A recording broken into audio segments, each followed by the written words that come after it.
Welcome back to this I-24 News Evening Edition. This is One-on-One. It's been 13 years since the Labour Party led the government.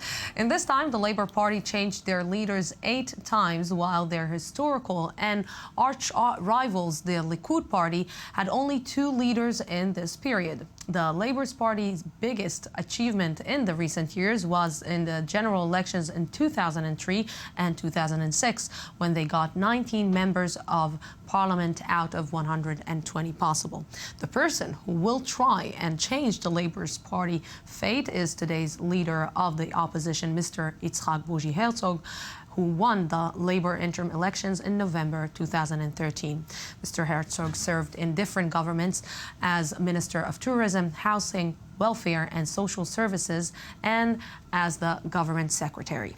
He is also the son of the late Chaim Herzog, the Israeli former president. Good evening. Welcome. Thank you very much for coming to our studio. Thank you, Lucy. It's a pleasure to be here with you. Thank you very much. So, I'm going to ask you straightforward. Why are you the person who is going to change or going to save the lost honor of the Labour Party? Look, I'm long time serving in Israeli politics, and every time that I assumed another position and another objective, I succeeded. Not that I'd like to brag about myself endlessly, but I take things seriously. I have a mission statement that I've come through in the last 25 years. I've succeeded in amassing enormous support in all quarters of Israeli society. I believe I have the right formula that leads the party into a party that raises multitude of flags.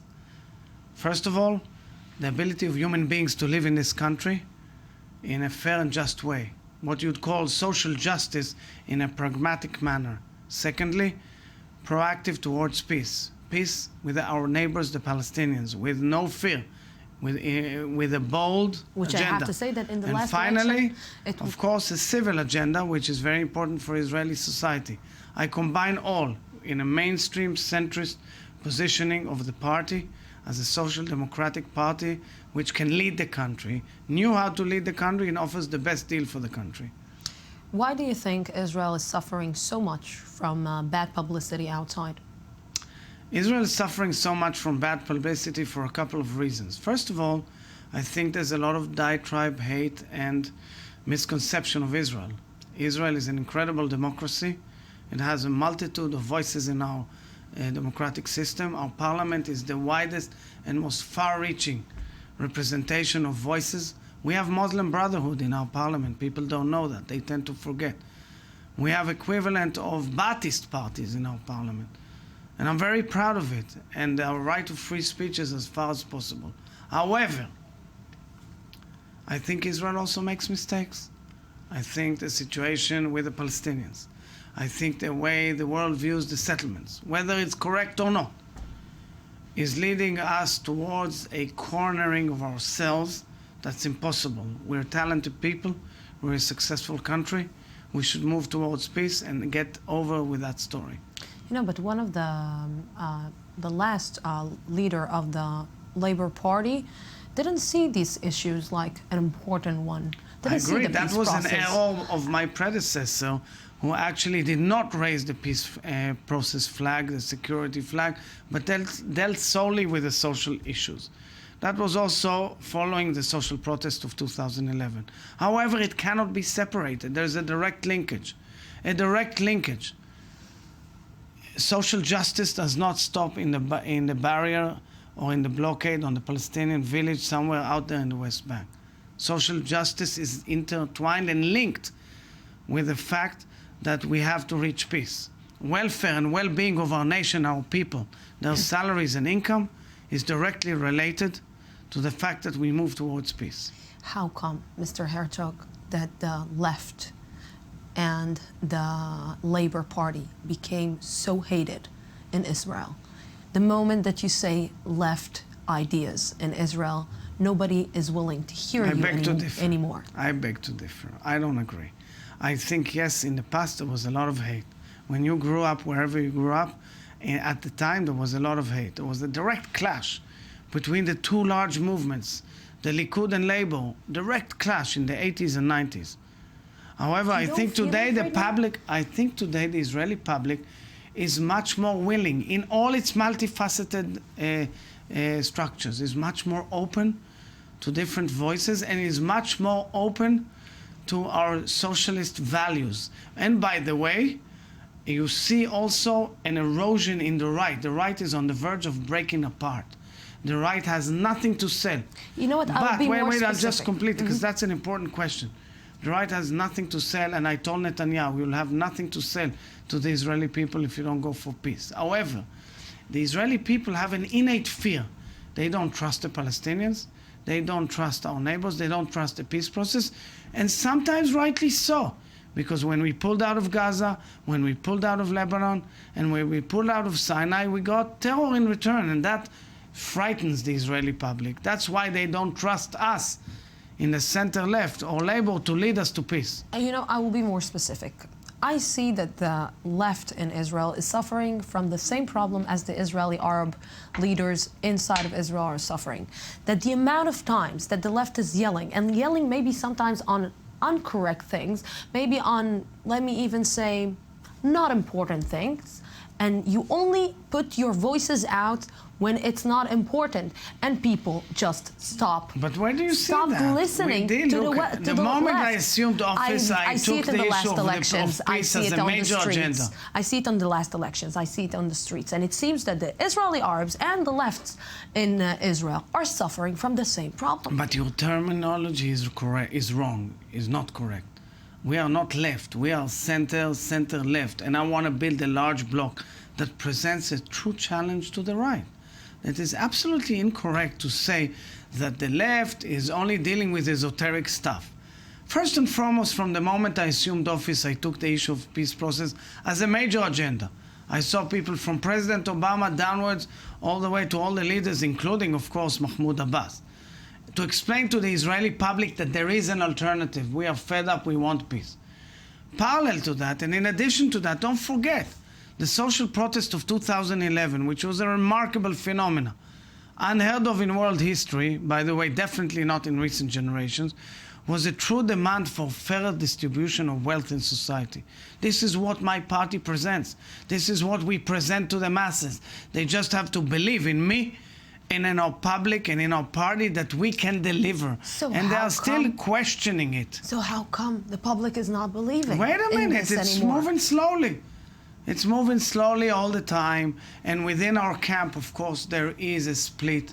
And I'd like to unite the camp, because I believe it's totally ludicrous that we are splitting apart amongst ourselves, whilst the right still enjoys a certain strength within the public. However, I tell you, that at the end, the public, when it looks down at what it earns and what cost of living it has, and what happens to its the way it can reach an apartment, takes 12 years if you don't pay a penny on food or anything else, 12 long years of slavery, just like in the movie, to acquire an apartment in Israel. It's twice the time that it is in Spain, and Spain has an economic crisis. So you're already speaking very firmly as a part of the government. So the next question... Part of the government. As a part of the government. Leading the government. Leading the government. When did you hear the part of the government? I'm saying a part of the government because my next question is going to be, when are you going to join the current government? Why should I join the government? There's no reason why I should join the government. The peace process? First of all, on issues of economy and society,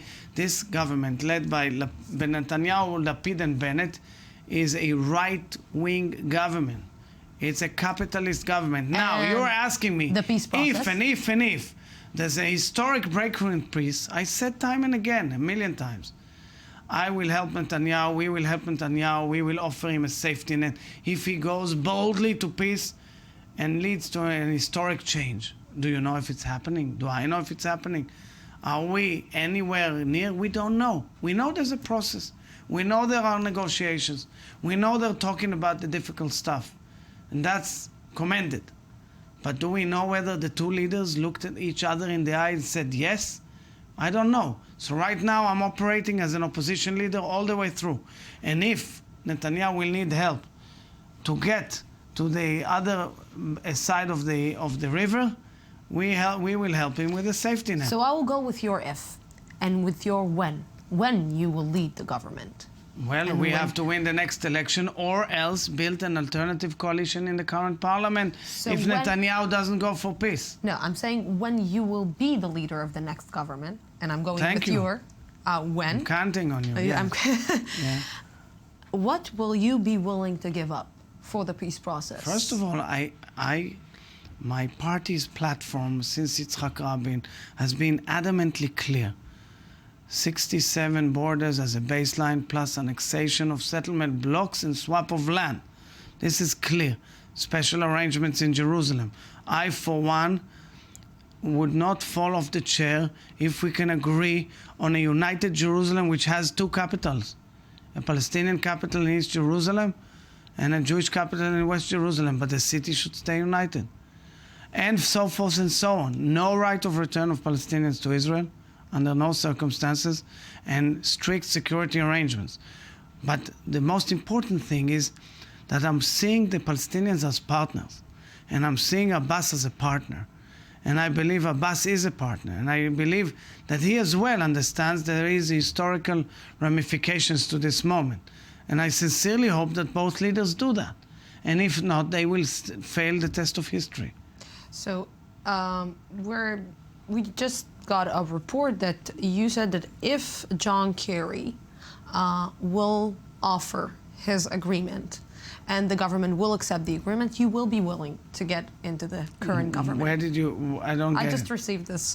That what? From the Israeli media. That what? What was the? That if John Kerry is putting his offer on the table and the Israeli government will accept it, you will be willing to get into the government. I didn't say that. Never said it. I didn't say it. Why ifs? I said what I just told you. If the Likud party is going to fall apart, like he's going to break. I don't know what will happen. Do we know what will happen with Likud? Do we know what will happen with... will Netanyahu be able to get through this process in Likud? I don't know. Why should it seems that there are a lot of breaks in Netanyahu's government. I'm not willing to speak on a theoretical basis. But it seems that Benjamin Netanyahu has a lot of breaks in his government. It seems that Naftali Bennett is not supporting. Is talking. But I'm not a fourth or fifth wheel in a government of Benjamin Netanyahu. I said we're willing to help Benjamin Netanyahu not to fall. I'm willing so that he can get to the historical breakthrough. But he has to show that he's serious. Do I know if he's serious? I don't know.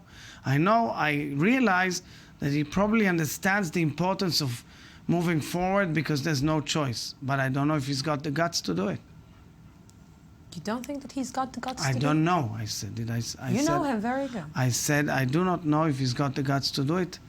Time will tell. We will know by the end of March in my mind. Do you think that maybe he's brave? Maybe he will be brave Look, I'm the head of the opposition. I don't give all sorts of decorations and results of a test to Benjamin Netanyahu. The proof of the pudding is in the eating. It lies in his doorstep as well as Abbas's doorstep. So I want to take you, before we're finishing this interview, I want to take you for, let's play a what-if game. In 4 years, you will become, eventually, maybe, the Labour will get back to the government. What will be the first thing, and there won't be a peace agreement between the Palestinians and the Israelis, and the economic situation in Israel will still be, let's say, not so good. What will be the first thing that you will try to achieve? First of all, combat poverty, big time. I think it's totally neglected. We don't understand how poverty eats us from within. It's a strategic threat to the state of Israel, and it requires a bold 5 to 10 year plan of cutting drastically on poverty by 50%. And there's a whole plan. I won't bore the viewers and listeners. And secondly, yes, go for peace. Talk to all our neighbors, meet all the regional leaders, speak out about everything. And treat our partners with dignity, not condescending, and try to explain to the Israeli people how essential it is to separate from the Palestinians. How critical will be the U.S.-Israel relationship for you? Because it's vital, and I have to say that I see the relationship with the United States as a cornerstone of my policy. Mr. Herzog, thank you very much for coming to our... Thank you. And it Who was a knows? pleasure Days being will here. tell. Days will tell if we were correct or not, if you will become... Maybe you will do the change that the labor is waiting for. Absolutely. Thank you. Thank you very much for coming to our studio. Thank you, our viewers, for being with us tonight. We will be here next week on Sunday at the same time, same place from the Jaffa Port, Israel. Have a great night.